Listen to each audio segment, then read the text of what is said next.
উঠে এসেছে, আমাদের বিষয়গুলো উঠে এসেছে। তো একই কথার ডিফিনেশন হওয়ার আসলে কোনো প্রয়োজন নেই। আমি আমার জায়গা থেকে শুধু কিছু কথা ধরে রাখবো। এই যে সোসাইটির মধ্যে যে একটা কমন বাইনারি ক্রিয়েট হয়েছে, যখনই যেটা আমি দেখেছিলাম, যখনই আমি হেফাজতে ইসলামের মহাসমাবেশে এইভাবে গালিগালাজ করার বিরোধিতা করি, তখনই দেখা গেছে আমাকে আজকে সকালবেলাও দুইটা দেখলাম, কোথায় জানি আমাকে ট্যাগ করা হয়েছে যে কোনো একটা মানে মেবি কোথাও রেড দেওয়া হয়েছে, কতগুলো মেয়ে ধরা পড়েছে, তো বলা হয়েছে আমি তাদেরকে ভাড়া খাটাই, এরকম একটা ইয়ে ছিল আর মোটামুটি আমি হচ্ছে প্রতিটা দিনই নাকি আমি ইনভলভ করি, হ্যাঁ নানান কথা, এবং আমি এগুলো দেখেই আর কি এরপর থেকে যে আমি হচ্ছে কি বলি, আমি নাকি এথনিক যৌন শ্রমিক। So that is the thing that happening. মানে গত যখন থেকে আমি বলেছি যে হেফাজতের সমাবেশে এই বক্তব্যটার এই গালিগালাজের আমি বিরোধিতা করেছি, আমি এই বিরোধিতা করার চেষ্টা ছিল যে আপনার তো নারী কমিশনের সমস্যা থাকতে পারবে না কেন, এটা তো আমাদের কারো কথা না, আমরা তো সবাই বলছি সমস্যা থাকতেই পারে। আমার নিজেরও প্রচুর মতবিরোধ আছে এই নারী কমিশনের অনেকগুলো পয়েন্টের সাথে, কিন্তু মতবিরোধ জানানোর জন্য তো সরকার অনেকগুলো স্পেস তৈরি করে রেখেছে, অনেকগুলো ফোরাম তৈরি করে রেখেছে যেখানে আপনি কি আপনার মতবিরোধটা জানাবেন। কিন্তু যখন পলিটিক্যাল পারপাসে এই পুরো ইস্যুটা একটা পলিটিক্যাল পারপাসে ব্যবহার করা হয়, এবং যারাই দেখা গেছে যে এখানে কথা বলেছে, পাল্টা কথা বলেছে যে আপনারা চাইলে তো বিরোধিতা করতে পারেন, আপনারা চাইলে তো সংবাদ সম্মেলন করতে পারেন, আপনারা যে কোনো কিছু করতে পারেন, আপনারা একটা সমাবেশের মধ্যে গিয়ে ওখানে গালিগালাজ করবেন কেন? এই যে একটা মিনিমাম কথা, এই কথাটার জন্য যে মেয়েরা এই কথাটা তুলেছে প্রত্যেকের কমেন্ট বক্সে যে পরিমাণ গালি গালাজ করে উড়ে ফেলা হয়েছে, আই ফিল সো সরি যে আমাদের ছাত্র উপদেষ্টা বর্তমানে কিন্তু উনি আইসিটি ডিভিশনের সাথে যুক্ত আছেন, এবং আমাদের যে আমাদের সরকার কিন্তু আমরা বলি যে গণঅভ্যুত্থানের সরকার, কিন্তু এই যে মেয়েদের সাথে এই পরিমাণ অনলাইন হ্যারাসমেন্ট চলে প্রতি মুহূর্তে, সেগুলোকে সরকারের পক্ষ থেকে সামান্য কন্ডেম করা, একটা মৌখিক কন্ডেম করানো আপনারা কোনো কর্মসূচি দেখিনি। আমার পাশে সমাজ কল্যাণ উপদেষ্টা বসে আছেন,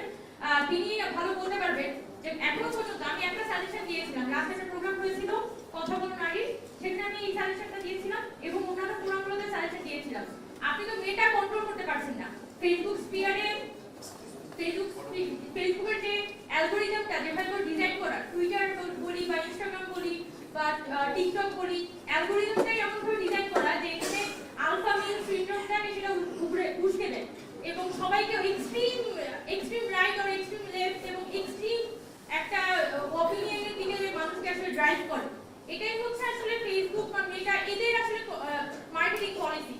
এবং এখানে অনেক ডকুমেন্টারি হয়েছে, এবং আমাদের যারা বিজ্ঞানীরা আছে তারা কিন্তু খুব ভালোভাবে জানে যে কিভাবে করে এই সোশ্যাল মিডিয়া প্ল্যাটফর্মগুলো ম্যানিপুলেটেড হয়। আমি এটা মনে করি না যে আজকে এসে সরকারের পক্ষে একদিনে এই মেটার যে পলিসি সেটা নিয়ে আসলে কিছু করা সম্ভব। একদিনে বাংলাদেশে যে মেয়েদের সেক্সুয়াল হ্যারাসমেন্ট গুলো হচ্ছে বা অনলাইন হ্যারাসমেন্ট গুলো হচ্ছে সেটা নিয়ে আদৌ সরকারের পক্ষে কিছু করা সম্ভব, কিন্তু সরকার যেটা করতে পারে সেটা হচ্ছে তারা তাদের দায়িত্ববোধের জায়গা থেকে অন্তত একটা কল আউট করা যে আমরা কিন্তু অ্যাকশন নিব। এই কল আউট করলেই কিন্তু অর্ধেকের বেশি সমস্যার সমাধান হয়ে যায়। কারণ আমরা যখন খুব অনবরত দেখছি আমার সাথে কিন্তু মেয়েরা যোগাযোগ করে, আমি কিন্তু ওই মেয়েদেরকে বলতে বাধ্য হই যে ভাই আমি নিজেই প্রতি মুহূর্তে এত বেশি হ্যারাসমেন্টের শিকার হচ্ছি, আমি তো এগুলো কোনোভাবে কল আউট করতে পারতেছি না, আমি আপনাকে কিভাবে করে হেল্প করবো? কিন্তু আমি তো তাকে হেল্প করতে চাই, আমি তো চাই যে আমরা সংগঠিতভাবে হচ্ছে এখানে যে অনলাইন লেভেলে বুলিং এর শিকার হচ্ছে, মেয়েদের ছবি মর্ফ করে ছড়িয়ে দেয়া, নানানভাবে এআই জেনারেটেড ভাবে হচ্ছে মেয়েদেরকে ছড়িয়ে দেয়া, এইগুলো তো আমরা কন্টেন্ট করতে চাই, কিন্তু সেটার জন্য গভর্নমেন্টের সাপোর্টটা কোথায়? এবং গত মনে হয় আগস্ট মাসে নুসরাতের সাথে আমি প্রথম দেখেছিলাম, নুসরাতের সাথে খুবই বাজেভাবে এই ধরনের অনলাইনে হ্যারাসমেন্ট শুরু হয়েছে। এরপরে বারবার গভর্নমেন্টকে বলা হয়েছে যে আপনারা কিছু না, আপনারা সংবাদ সম্মেলন করতে পারেন, তো আপনারা যখন বড় করে সংবাদ সম্মেলন করেন চিফ অ্যাডভাইজার জিওবি থেকে যখন দেখানো হয়,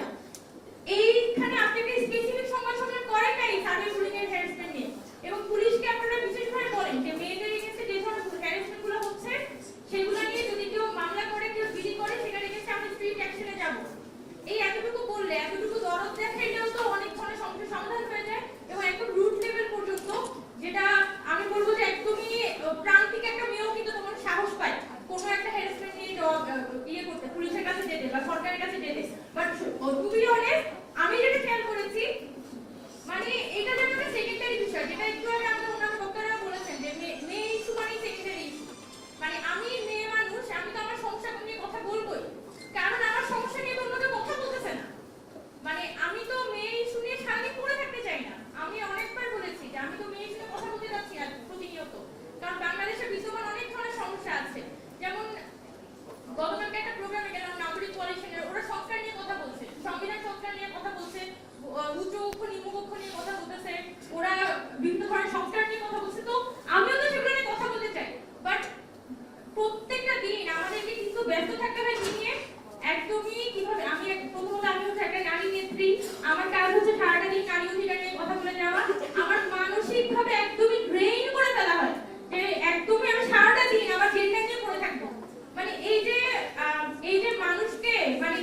রাজনৈতিক অঙ্গনে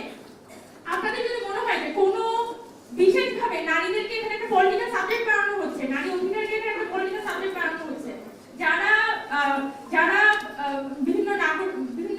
রাজনৈতিক সংগঠনগুলোর মধ্যে যারা নারীরা আছে, যারা মেইন স্ট্রিম ফিমেল পলিটিশিয়ানরা আছে, তারাও কিন্তু এই প্রশ্নগুলো তুলতে পারে, তারাও কিন্তু বলাটা করতে পারে। কিন্তু আমরা দেখি যে এইসব প্রসঙ্গে তারা একদমই চুপ করে থাকে, তারা একদমই কথা বলতে চান না, যেন বললে কি না কি ভোট ব্যাংক সব ঘুরে চলে যাবে। তো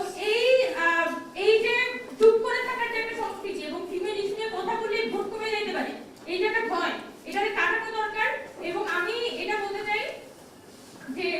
পলিটিক্যালি নারী ইস্যুটাকে অ্যাড্রেস হওয়া এবং এটাকে বারবার কল আউট করতে থাকা, যে আপনি চাইলে একটা কাজ করতে পারবেন না, আপনি চাইলে গালি দিয়ে পারবে যেতে পারবেন না, আপনি চাইলেই হচ্ছে যে ফিমেলকে যে অনলাইন অফলাইন স্পিয়ারে হ্যারাসমেন্ট করে যেতে পারবেন না। আমরা দেখেছি যে গত মার্চ মাসে যখন আমাদের ছোট বোন আসিয়া তাকে যখন ধর্ষণ করা হয়, তার পরবর্তীতে বাংলাদেশে কিন্তু ছাত্র ছাত্রীরা একদমই স্কুল কলেজের বাচ্চারা কিন্তু রাস্তায় নেমে আসছিল এই আসিয়ার ধর্ষণের বিচারের দাবিতে। তার মানে মানুষের মধ্যে কিন্তু ওই সেনসিটিভিটি আছে, মানুষ কিন্তু মনে করে যে না এগুলো মেইনস্ট্রিম ইস্যু, এগুলো সমাধান হওয়া দরকার। কিন্তু যখনই এই মাঠ থেকে একটা রাজনৈতিক অঙ্গনে এসে পৌঁছায়, এটা সেকেন্ডারি ইস্যু হয়ে যায়। তো এই জিনিসগুলো বলার দরকার, এগুলোকে আসলে সলভ করা দরকার। আর বিশেষ করে আমি আরেকবার বলতে চাই যে আমাদের এখানে একজন উপদেষ্টা বসে আছেন এবং তাদের এটা দায়িত্ব ফিমেল হিসেবে, একই সাথে গভর্নমেন্টের একজন অথরিটি হিসেবে, যে আপনারা অনলাইন স্পিয়ারে আপনি কথা বলেন। আমি যতটুকু জানি গভর্নমেন্টের সাথে অলরেডি মেটার বৈঠক হয়েছে, তারপর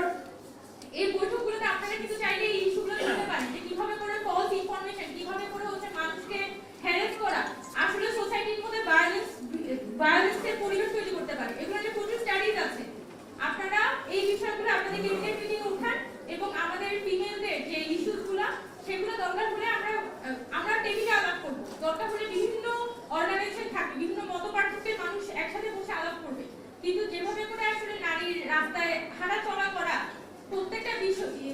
বিষয় যে একটা অনিরাপত্তা তৈরি হচ্ছে, সেটাকে একসাথে দমন করাটা জরুরি। এবং আমি আশা করি যে গভর্নমেন্ট এটা নিয়ে স্ট্রিক্ট ডিসিশন নেবে এবং নারী ইস্যুটাকে মোটেও সেকেন্ডারি ইস্যু হিসেবে না দেখে সব বিষয়ে হচ্ছে তারা